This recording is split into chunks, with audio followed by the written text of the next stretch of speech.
BRS కు వరుస షాక్లు తగులుతున్నాయి. కేసీఆర్ నిరంకుశత్వానికి వ్యతిరేకంగా ఎమ్మెల్యేలు తిరగబడుతున్నారు.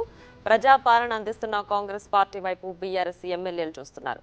సీఎం రేవంత్ రెడ్డిని బీఆర్ఎస్ ఎమ్మెల్యేలు వరుసగా కలుస్తున్నారు. కాంగ్రెస్ పార్టీలో చేరడానికి మొగ్గు చూపుతున్నారు. కాంగ్రెస్ ప్రజాపాలనకు ఆకర్షితులవుతున్నారు.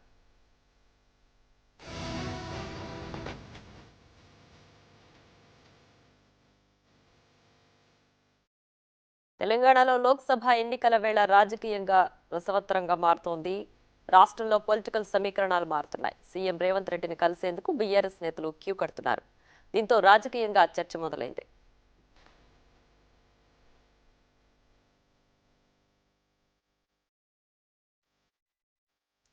తాజాగా రంగారెడ్డి జిల్లా పాలిటిక్స్ హాట్ హబ్ గా మారాయి.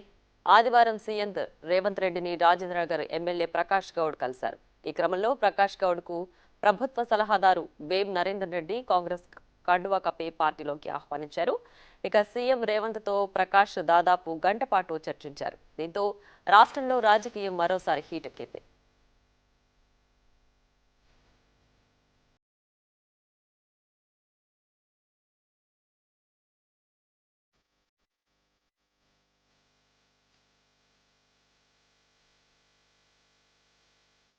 ఇదిలా ఉండగా శనివారం కూడా సీఎం రేవంత్ రెడ్డిని మాజీ ఎమ్మెల్యే తీగల కృష్ణారెడ్డి కలిశారు.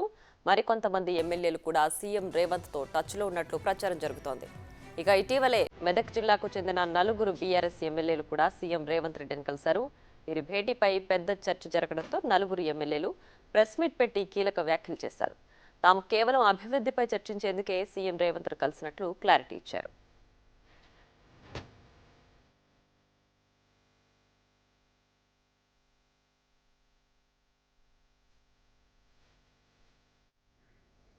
ఇక ఇదే అంశానికి సంబంధించి మరింత సమాచారం మా deputy bureau chief Sadiq live లో అందించడానికి సిద్ధంగా ఉన్నారు. సాదిక్, దీనికి సంబంధించి పూర్తి డీటెయిల్స్ ఏంటి?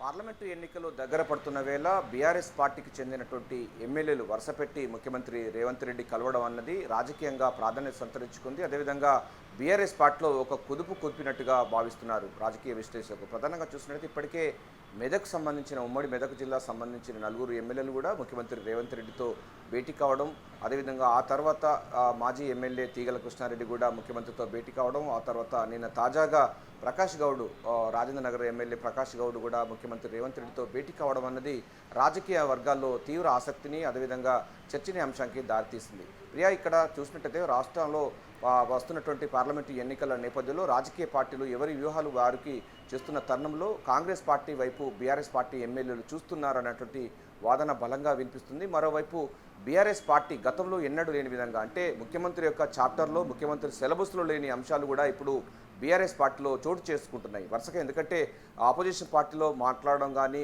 లేకపోతే కలవడం కానీ కేసీఆర్ యొక్క సిలబస్లో లేని అంశం. ఈ లేని అంశాన్ని కూడా ముఖ్యమంత్రితో కలవడం అన్నది రాజకీయ వర్గాల్లో డెఫినెట్గా ఇది చర్చనీయాంశంగా దారితీస్తుంది. అదేవిధంగా బీఆర్ఎస్ పార్టీలో ఒక కుదుపుగా అని చెప్పచ్చు, బీభత్సవం జరుగుతున్నట్టుగా స్పష్టంగా మనకు అర్థమవుతుంది. ఎందుకంటే నాయకత్వం సంబంధించిన విషయాన్ని స్పష్టంగా కనబడుతుంది. అదేవిధంగా బీఆర్ఎస్ పార్టీ సంబంధించిన వర్కింగ్ ప్రెసిడెంట్ కేటీఆర్ కూడా 6 నెలల్లో ప్రభుత్వం రాబోతుందనేటువంటి వాదన కూడా తీసుకొస్తున్నారు, చర్చనీయాంశానికి తీసుకొచ్చారు. సో అందులో భాగంగానే ప్రతి పార్టీ కూడా తన యొక్క వ్యూహాలను పదును పెడుతుంది. అందులో భాగంగానే కాంగ్రెస్ పార్టీ కూడా తన వ్యూహాలను బదులు పెడుతున్నట్టుగా మనకు స్పష్టంగా అవుతుంది. అందులో భాగంగానే కాంగ్రెస్ పార్టీ కూడా తన వ్యూహాలలో భాగంగానే ఈ యొక్క సంబంధించినటువంటి వారినందరూ కూడా కాంగ్రెస్ పార్టీ వైపు మళ్లించేందుకు చర్చలు జరుగుతున్నాయా అన్న విషయాన్ని కూడా స్పష్టంగా అర్థమవుతుంది.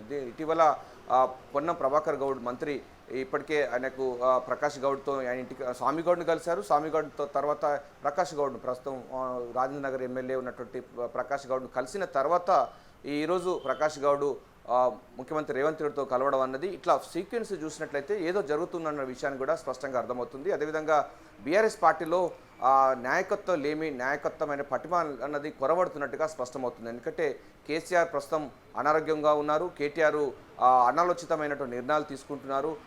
6 నెలలలో ప్రభుత్వం ఏర్పడబోతుందనేటువంటి వాదన తీసుకొస్తుంది. ఎట్లా ప్రభుత్వం ఏర్పడుతుందని పైన కూడా రాజకీయ వర్గాల్లో వస్తుంది, అదేవిధంగా విత్ ఇన్ ద పార్టీలో కూడా వస్తుంది.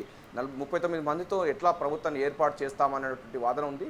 సో ఏదైనా చేస్తే తమకు ఉనికి భంగం వాటిల్లే ప్రమాదం ఉందని కూడా బీఆర్ఎస్ పార్టీ సంబంధించిన ఎమ్మెల్యేలు అయితే ఆందోళన వ్యక్తం చేస్తున్నారు. గతంలో మనకు కాంగ్రెస్ పార్టీ సంబంధించినటువంటి ఎమ్మెల్యేలు గెలిచిన తర్వాత 2018లో వారందరూ కూడా కేసీఆర్ను కలిసినప్పుడు కూడా వారు కూడా అభివృద్ధి కోసమే మేము కేసీఆర్ను కలిసామని కూడా వాదనకు దిగడం జరిగింది. సో అభివృద్ధి కోసం వెళ్ళినప్పుడు డెఫినెట్ ఇప్పుడు కూడా అదే తరహా సంబంధించినటువంటి విధానాలు కూడా ఇప్పుడు బీఆర్ఎస్ ఎమ్మెల్యేలు అవలంబిస్తున్నట్టుగా మనకు స్పష్టమవుతుంది. ఈ నేపథ్యంలో ముఖ్యమంత్రితో భేటీ కావడం, అభివృద్ధి పైన సంక్షేమ పైన మాట్లాడడం, వీటన్నిటి చూసినట్టయితే డెఫినెట్గా 5 సంవత్సరాల్లో డెఫినెట్గా తమ నియోజకవర్గాల డెవలప్మెంట్తో పాటుగా ప్రభుత్వంలో ఉండే లక్ష్యంగా మాత్రం ఉంటారు. ప్రతి ఎమ్మెల్యే కూడా తమ నియోజకవర్గానికి అభివృద్ధి చేయాలి, తమ నియోజకవర్గ సంబంధించిన ప్రజలకు అందుబాటులో ఉండాలి, ప్రభుత్వ పథకాలను అదేవిధంగా సంక్షేమ పథకాలను తీసుకొచ్చే లక్ష్యంగా ఎమ్మెల్యేలలో కోరుకుంటారు. ఆ రకమైనటువంటి విధానం అనుకున్నప్పుడు పార్లమెంటు ఎన్నికలు దగ్గర పడుతున్న వేళ బీఆర్ఎస్ పార్టీ ఈసారి మా సత్తా చాటుతాము, అదేవిధంగా 6 నెలల్లో బీఆర్ఎస్ పార్టీ మళ్ళీ ముఖ్యమంత్రిగా కేసీఆర్ అవుతారన్నటువంటి ఆ అంశాన్ని తీసుకొచ్చినప్పుడు డెఫినెట్గా కాంగ్రెస్ పార్టీ కూడా రాజకీయమైనటువంటి నిర్ణయాలు తీసుకోవాల్సి వస్తుంది. సో గతంలో కేసీఆర్ తీసుకుంటున్న నిర్ణయాలే ఇప్పుడు కాంగ్రెస్ పార్టీ తీసుకునే అవకాశం లేకపోలేదని కూడా గాంధీభవన్ వర్గాలు చెప్తున్నాయి, పార్టీ వర్గాలు కూడా చెప్తున్నాయి. డెఫినెట్గా మనం రాజకీయంలో ఉన్నాం కనుక రాజకీయాలు చేయాల్సిందన్నటువంటి విధానాన్ని కూడా కాంగ్రెస్ పార్టీ అయితే స్పష్టంగా చెప్తా ఉంది. సో తమ సత్తా ఏందో చాటుతామని కూడా కాంగ్రెస్ పార్టీ ఉంటుంది. ఒకవేళ కనుక మీరు ఎటువంటి నిర్ణయాలు తీసుకునే అవకాశం ఉంటే మేము 100 రెట్లు కూడా ఎక్కువ తీసుకునే అవకాశం ఉంది, అప్పుడు మీరు తట్టుకోలేరనే విషయాన్ని కూడా ముఖ్యమంత్రి రేవంత్ రెడ్డి స్పష్టం చేయడం జరిగింది. పార్టీ సంబంధించినటువంటి భవిష్యత్తు ప్రభుత్వాన్ని నిలబెట్టే అది దానిపైన కూడా మేము కట్టుబడి ఉన్నాము.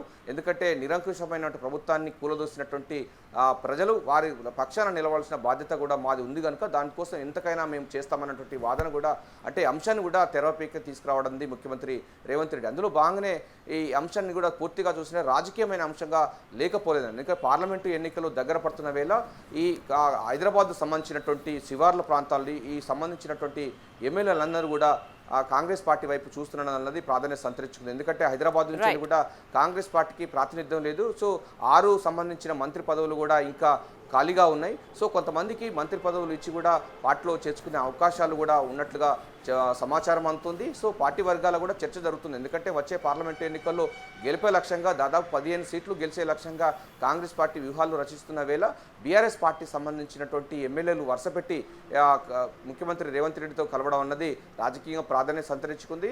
ఇప్పటివరకు సిట్టింగ్ సంబంధించిన బీఆర్ఎస్ సంబంధించిన సిట్టింగ్ ఎమ్మెల్యేలు 5 ప్రకాష్ గౌడ్తో సహా ఇప్పుడు 5 మంది ముఖ్యమంత్రి రేవంత్ రెడ్డి కలిసిన వారు ఉన్నారు. గతంలో మాజీ ఎమ్మెల్యేలుగా ఉన్నటువంటి తీగల కృష్ణారెడ్డి కూడా కలవడం జరిగింది. మరికొంతమంది కూడా కలిసే అవకాశం ఉన్నట్టుగా కూడా పార్టీ వర్గాలు చెప్తున్నాయి. ఏదైనప్పటికీ పార్లమెంటు ఎన్నికలు దగ్గర పడుతున్న వేళ హైదరాబాద్ చుట్టుపక్కల ఉన్నటువంటి ఎమ్మెల్యేలందరూ అంటే బీఆర్ఎస్ ఎమ్మెల్యేలు కాంగ్రెస్ పార్టీ వైపు అదేవిధంగా ముఖ్యమంత్రి రేవంత్ రెడ్డి వైపు చూడడం అన్నది రాజకీయంగా ప్రాధాన్యత సంతరించుకుంది.